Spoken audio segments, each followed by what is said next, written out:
គោរពជំរាបសួរពុកម៉ែបងប្អូនបាទសុខសប្បាយជាទេថ្ងៃនេះបាទថ្ងៃចុងសប្តាហ៍តើបងប្អូនមានដំណើរកំសាន្តទៅណាដែរបាទបងប្អូនខ្លះក៏ទំនេរពីការងារបាទបងប្អូនខ្លះក៏នៅតែបន្តធ្វើការធម្មតាបាទថ្ងៃនេះផងដែរខ្ញុំបាទរីករាយនឹងមែនតែនដែលបានសាច់រឿងថ្មីនាំជូនបងប្អូនស្ដាប់ទៀតហើយបាទគឺរឿងដេកយាមចិត្តសាលសពបាទសាច់រឿងនេះផងដែរគឺជាសាច់រឿងបងប្រុសម្នាក់ដែលគាត់នៅខេត្តបន្ទាយមានជ័យបាទគាត់ឈ្មោះបងប្រុសសីហាបាទហើយគាត់ក៏សុំលាក់ទីតាំងកាត់ហេតុដែលគាត់ខ្លាចនោះបាទកុំឲ្យប៉ះពាល់ទៅដល់ស្ថាប័នកន្លែងធ្វើការរបស់គេអញ្ចឹងណាដោយសារតែឥឡូវគេនៅតែដំណើរការធម្មតាទេបាទបើនិយាយទៅអាចថាចំឈ្មោះពេកអាចប៉ះពាល់កន្លែងគេបាទអញ្ចឹងគាត់សុំលាក់ឈ្មោះខ្លះប្រាប់ខ្លះអញ្ចឹងណាបាទអញ្ចឹង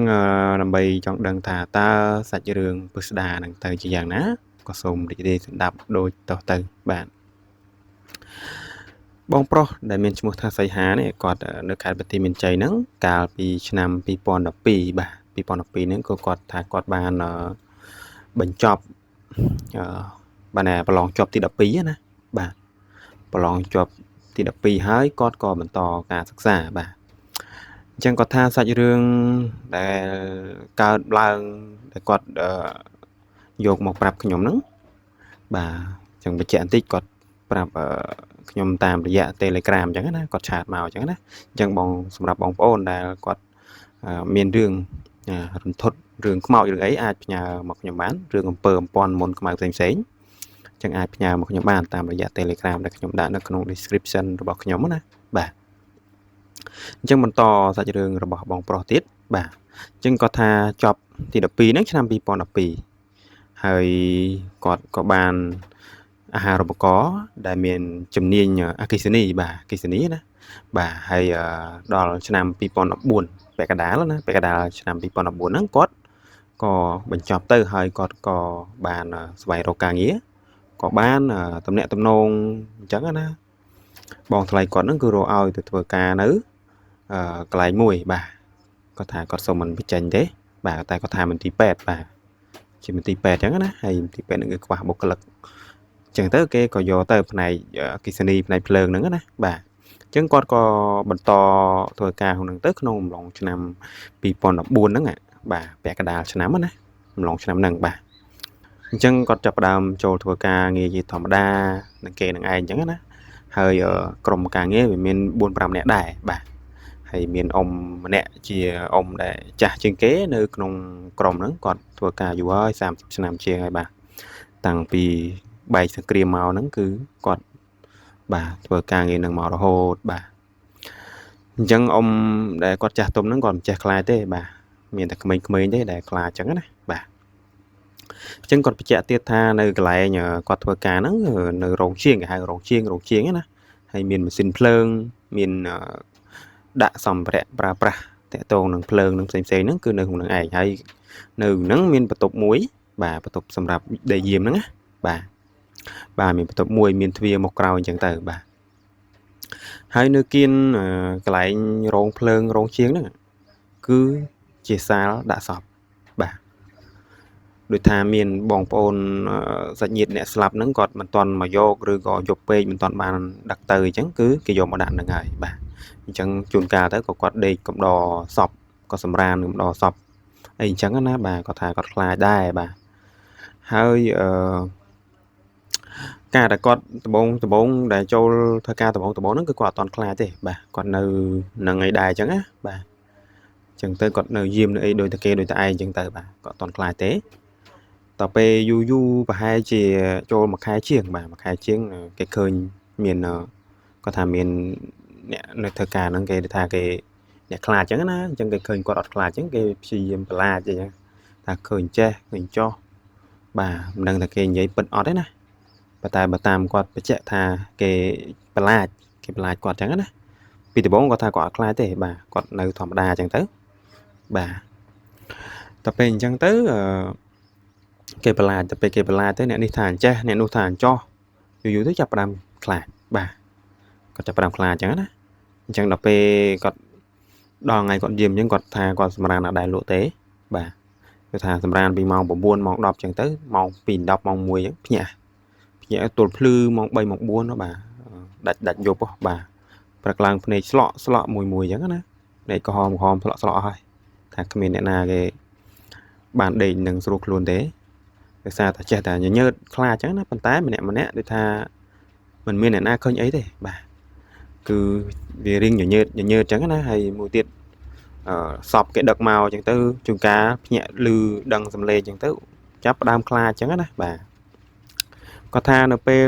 គាត់សម្រានជប់ឡើងអញ្ចឹងទៅវាឮសំឡេងបាទគាត់ថាឮសំឡេងមិនតែអត់ដែរឃើញរូបទេតែប៉ុន្តែធ្វើយើងខ្លាចអញ្ចឹងណាបាទគាត់ថាឮសំឡេងដើរគ្រីបគ្របនៅរោងជាងណាបាទនៅកន្លែងគាត់សម្រានហ្នឹងវាមានរោងជាងហ្នឹងហើយមានបន្ទប់ហ្នឹងគាត់សម្រានអញ្ចឹងទៅបើសិនជា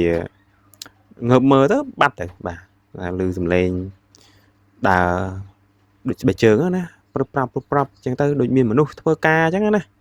បាទគ្រីកគ្រុកគ្រឿងដែកប៉ះតកិច្ចគ្នាក្រែកក្រក់អីចឹងទៅបាទពេលងើបមើលស្ងាត់ទៅគាត់ថាអញ្ចឹងរហូតឲ្យតាវេនយាមបាទតាវេនយាមហើយអ្នកផ្សេងក៏អញ្ចឹងដែរដូចគ្នាខ្លាចអញ្ចឹងណាអ្នកខ្លះសឹងតែមិនហ៊ានដេកនឹងអញ្ចឹងណាព្រោះវាស្ងាត់ហើយចិត្តសពចិត្តអីអញ្ចឹងទៅបាទអញ្ចឹងគាត់បន្តទៀតថាជួនកាលទៅអឺតតាមប្អួចវាថារោងជាងហ្នឹងវាមានប្អួចរៀងមើលឃើញអញ្ចឹងណាតែគាត់ដើរទៅបត់ជើងខាងក្រោយអញ្ចឹងទៅអឺតឃើញអញ្ចឹងទៅជួនកាលទៅឃើញសាកសពដេកហ្នឹងទៅបាទដេកស្ដោកអញ្ចឹងទៅព្រឹកក្បាលភ្ញាក់អញ្ចឹងទៅបាទតទៅពេលអញ្ចឹងទៅគាត់ថាធ្វើរៀងយូរដែរពេលយូរទៅវាចេះតែរៀងខ្លាចអញ្ចឹងណាប៉ុន្តែគាត់នៅតែព្យាយាមធ្វើទៅដោយសារតែជីវភាពខ្វះខាតអញ្ចឹងទៅក៏ចេះតែស៊ូធ្វើទៅបាទអញ្ចឹងដល់ថ្ងៃមួយគឺថាជាថ្ងៃដែលគាត់យាមដែរបាទថ្ងៃដែលគាត់យាមណាហើយបញ្ជាក់បន្តិចនៅមុខសាលហ្នឹងគឺមានសាលផ្សេងទៀតបាទហៅកន្លែងពេទ្យអីផ្សេងណាហើយមានលោកយាយម្នាក់គាត់តែងតែមកបោះសម្រាមហ្នឹងព្រឹកឡើងម៉ោង 4 កន្លះម៉ោង 5គាត់ងើបមកគាត់ជិះកង់មកបោះសម្អាតអញ្ចឹងណាមានស្លឹកឈើមានសម្រាមអីផ្សេងហ្នឹងគាត់ជូតសម្អាតទៅហើយពីព្រឹកទៅស្អែកឡើងធ្វើការធម្មតាអញ្ចឹងណាបាទអញ្ចឹងថ្ងៃមួយគឺជាថ្ងៃដែលចំថ្ងៃគាត់យាមបាទថ្ងៃគាត់យាមណាប៉ុន្តែគាត់ថាដូចតែធម្មតាអញ្ចឹងណាបាទគេថាយាមធម្មតាទេយប់ហ្នឹងណាបាទហើយលោកយាយដែលគាត់មកបោះហ្នឹងក៏គាត់មកបោះធម្មតាដូចគ្នាបាទស្រាប់ថាព្រឹកឡើងបាទព្រឹកឡើងណាព្រឹកឡើងគាត់លោកយាយហ្នឹងគាត់សួរថាអូនយប់មិញហើយមានឃើញភ្លើងអីអត់ហោះកាត់ដបូលអគីអីអញ្ចឹងណាបាទកន្លែងយាមមួយអញ្ចឹងហោះកាត់បាទតែពេលអញ្ចឹងគាត់ថាអត់ផងយាយខ្ញុំដេកធម្មតាអញ្ចឹងណាបាទគាត់ថាគាត់ឃើញភ្លើងអាផោះកាត់ដបូលអញ្ចឹងណាហើយបញ្ជាក់បន្តិចនៅគៀនសារសពហ្នឹងកន្លែងគេចោលសុកបាទកន្លែងគេចោលសុកកូនងាគឺថាកូនងាគេកើតហើយអញ្ចឹងមានសុកមានអីខាងអនាម័យគាត់យកមកបោះចោលក្រោយហ្នឹងតែថ្ងៃហ្នឹងមិនដឹងយ៉ាងម៉េចបានប្រហែលជាអាចថាផ្លាត់ឬក៏ភ្លេចបិទគម្របលូអីយ៉ាងម៉េចបាទបានមានអាបមានអីហោះមកអញ្ចឹងណាបាទអញ្ចឹងគាត់ប្រាប់ថាមានអាបហោះកាត់ដបូលអញ្ចឹងទៅបាទទៅចុះនឹងក្រោយកន្លែងលូចោលសុកហ្នឹងចិត្តសាលសពហ្នឹងបាទតែពេលបងប្រុសគាត់លឺអញ្ចឹងគាត់ថាគាត់រៀងឡាលដែរបាទរៀងឡាលអញ្ចឹងណាបាទអញ្ចឹងបន្តសាច់រឿងទៅទៀតគាត់ថាលឺទៅដោយសារតែมันបានឃើញអញ្ចឹងมันបានឃើញក៏ហីទៅបាទអញ្ចឹងមានបងប្រុសម្នាក់ទៀតដែលគាត់ជួបរឿងរន្ធត់ដែរគាត់ក៏អ្នកខ្លាចដែរអញ្ចឹងណាគាត់ឈ្មោះបងណាក់អញ្ចឹងទៅបាទហៅគាត់បងណាក់អញ្ចឹងទៅបាទអញ្ចឹងថ្ងៃដែលគាត់យាមហ្នឹងគាត់ក៏ស្គាល់អ៊ំម្នាក់ដែលគាត់មកកដអ្នកជំងឺអញ្ចឹងណាបាទគាត់មកកំដរជំងឺហើយគាត់ស្គាល់គ្នាមួយបងប្រុសបងណាក់ហ្នឹងណាបាទអញ្ចឹងគាត់តែងតែហៅអ៊ំប្រុសហ្នឹងមកអង្គុយលេងគាត់រៀងខ្លាចដែរអញ្ចឹងទៅហៅមកអង្គុយលេងបាទអង្គុយលេងហូបគេថាប៊ីយ៉ាអីមកកំប៉ុងពីកំប៉ុងអញ្ចឹងណាកំដរគ្នាគ្រាន់កុំឲ្យខ្លាចអញ្ចឹងទៅហើយអ៊ំប្រុសម្នាក់ហ្នឹងគាត់ ពីដើមគាត់ជាអ្នកដុតសាកសពដែរចឹងដុតខ្មោចដុតអីចឹងណាបាទនៅវត្តអីចឹងទៅបាទអញ្ចឹងមកអង្គុយលេងទៅហើយគាត់អង្គុយក្នុងបន្ទប់កន្លែងយាមហ្នឹងណាបាទពីរនាក់អ៊ំប្រុសហ្នឹងបងណាក់ហ្នឹងថ្ងៃដែលគាត់យាមស្រាប់តាអ៊ំប្រុសហ្នឹងគាត់ក៏លេចគាត់ហូបចឹងណាបាទគាត់ក៏លេចទៅទ្វារខាងក្រោយចំហលេងគាត់ស្រែកវ៉ាគាត់ថាហេតែពេលគាត់ថាហេអញ្ចឹងគាត់រឿងភ័យណាហើយទៅបងប្រុសដែលហៅគាត់មកទេបងណាក់គាត់ទួអ៊ំកាត់អីអ៊ំឃើញអីមែនមិនអ៊ំប្រុសគាត់ថាអត់អីហូបចាំទៅក្រៅចាំអ៊ំប្រាប់បាទតែពេលទៅគាត់ដូចថារៀងព្រឺដែរអត់ហ៊ាននៅអញ្ចឹងតែរៀបរោបគ្នាបិទទ្វារបាត់អីចេញទៅក្រៅដើរទៅដល់ក្រៅកន្លែងមានភ្លើងមានអីស្ងាត់មកទូបានអ៊ំប្រុសនឹងគាត់ប្រាប់ថាគាត់ឃើញមនុស្សចាស់មនុស្សស្រីចំណាស់បាទមកឈរមើលអញ្ចឹងណាបាទមកឈរមើលគាត់ងាកឃើញគាត់ត្រែកទៅក៏អ៊ំស្រីចាស់ហ្នឹងគាត់បាទគាត់គេចទៅក្រោយបាត់ទៅប៉ុន្តែគាត់ដឹងថាវិញ្ញាណខ្មោចមកឈរមើលអញ្ចឹងណាព្រោះឃើញហូបអីមិនដាក់ឲ្យគេអញ្ចឹងណាបាទអញ្ចឹងទៅគាត់ថាលើក្រោយហូបអីដាក់ឲ្យគេផងអញ្ចឹងណាបាទបងប្រុសហ្នឹងខ្លាចដល់កហើយគាត់អ្នកខ្លាចខ្មោចហ៎បាទអញ្ចឹងយប់ហ្នឹងគាត់អត់បានទៅដេកយាមហ្នឹងទេបាទគឺគាត់នៅក្រៅអញ្ចឹងណាព្រោះថាគាត់ខ្លាចខ្មោចអញ្ចឹងទៅក៏មិនបានទៅវិញដែរអញ្ចឹងគាត់នៅចងរឹងតាមអាគារផ្សេងហ្នឹងគឺសម្រានទៅបាទអញ្ចឹងបញ្ចប់សាច់រឿងនេះទៅក៏ចូលសាច់រឿងរបស់បងសេហាបន្តបាទអញ្ចឹងគាត់ថាថ្ងៃមួយដែលគាត់រៀងរន្ធត់ខ្លាំងមែនតើនោះគឺមានសពណាគេយកសពមកអញ្ចឹងណាបាទប៉ុន្តែសពហ្នឹងគឺថាឈឺយូរហើយខាងក្រោយខ្នងមកគាត់ហ្នឹងគឺតបៅតែមានដំបៅស្អុយរលួយតាំងពីគាត់មិនទាន់ស្លាប់ណាបាទមានតបៅដល់ពេលអញ្ចឹងទៅអត់មានបងប្អូនអីមកមើលទេមានតែគ្រូពេទ្យអីហ្នឹងឯងជួយមើលជួយអីចឹងទៅហើយដល់ពេលមិនយូរប្រហែលគាត់ក៏ស្លាប់បាទស្លាប់ប្រហែលជាតែបានមិនយូរប្រហែលទេខ្ទង់មួយថ្ងៃបាទខ្ទង់មួយថ្ងៃសាកសពហ្នឹងវាឆាប់បលួយឆាប់ស្អុយអញ្ចឹងណាបាទដល់ពេលអញ្ចឹងទៅគេក៏យកសាកសពហ្នឹងយកមកដាក់នៅអានសាកសពហ្នឹងណាបាទកន្លែងតម្កល់សពហ្នឹងតម្រាំតែភ្លឺឡើងបានយកទៅបញ្ចុះយកទៅបូជានៅវត្តបាទហើយសាកសពហ្នឹងលួយហៀទឹកល្ងៃមកហ្នឹងទុកមកយប់ទៀតកាន់ថាស្អុយនិយាយចំទៅសាកសពមនុស្សស្អុយអាក្រក់ណាស់បាទស្អុយគាត់ថាស្អុយយកតែមែនតែនមកខាស់កលក្ខណៈខាស់កវាស្អុយឆ្អាបចម្លែកណាស់បាទមិនមែនដូចសាកសពសัตว์អីយើងស្អុយឈាមអីនេះស្អុយឆ្អេះឆ្អាបយ៉ាងម៉េចទេបាទគាត់ប្រាប់បាទថាស្អុយអាក្រក់ណាស់សាកសពមនុស្សនេះបាទតែពេលស្អែកឡើងអញ្ចឹងទៅគេយកសាកសពនឹងទៅអញ្ចឹងណានាំគ្នាលើកចេញទៅហើយម្នាក់ខ្ទប់ច្រមុះពាក់ម៉ាស់ពាក់អីអញ្ចឹងទៅបាទហើយមានអ៊ំចាស់ដែលគាត់មានជំនឿហ្នឹងគាត់អុជធូបអុជអីអញ្ចឹងណាហៅព្រលឹងហៅអីឲ្យទៅ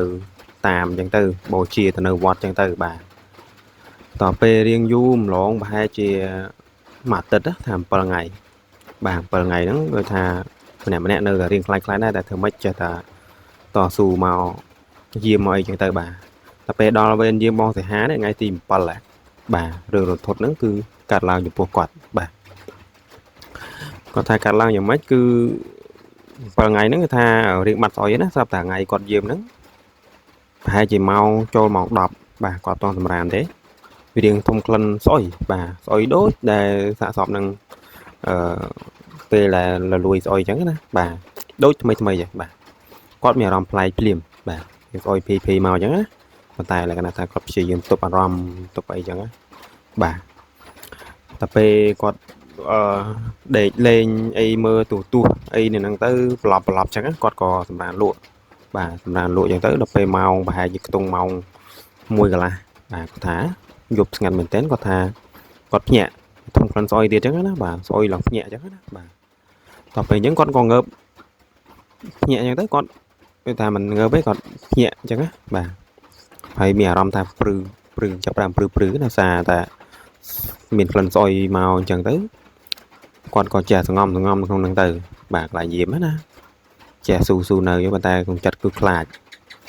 sao ta mà thu có tha lư sầm lên dùng bà sầm lên trong tranh pizza đó xà sọp nữa á bà dùng hư gọt đằng mà có thằng mệt lộn tập về riêng du tí đó có tròn lên bà đó nè bà khai miền tây nói con rút tranh màu đòi thấy bà con rút tranh màu cào đi ngay màu lại miền miền ấy chứ hay xà bà con nó cứ tổ chào lần tới con bàn từ gì mình tê bà con nơi mơ bây giờ ngay dân tới hay coi lên nương cào mùi nè cầm đo chừng ngư ấy nè hố tròn tập lư bà nhưng còn thằng được bà đó còn đại chụp trắng đó bà có thằng ở thiên nghĩa mơ lại xa xong đấy còn đang ở mấy lon dùng nó miền Nam mà ông coi dùng từng màu mùi dục vì dùng ấy nào mà coi giống mẹt mấy lon bà hay tăng bên năng máu con có ao chẳng á hay pรับai nữa nè mà nè cái khai cọc cái này chẳng á bà trom ta xom du tới có bạch ngặt mà đòn tịt chẳng á bà ta lại đi cho bón bòn gọt bòn thì hạ nó cứ gọt pro càng nghe hơi bà còn ọt bàn thuần này tê gọt bà gọt chụp tăng vì bòn mà phầy á bà chẳng sao cho đường bòn xây há cứ xôm mình chọt tại bên hải bà bên cả có con ấy dạng nó có xôm ỏi bòn khăn tay phải to hơi có miền cà ra rô là được xa tại mấy liếng miền sầm lây đồng khàn là bên chẳng tới của bàเป็นจังเวียการเชื่อเรื่องอารมณ์บ่าจังจะจงกล้าก็สมัยบองปอนสกปรกละอตนาหมอกนามีสวัสดิภาพกรบกรมกรุษาจนปล่อยบองปอนโรคซีตัวเตียนเมียนบานกรบกรบเนี่ยจบเนี่ยในวิดีโอกล้อยก็รบเลีย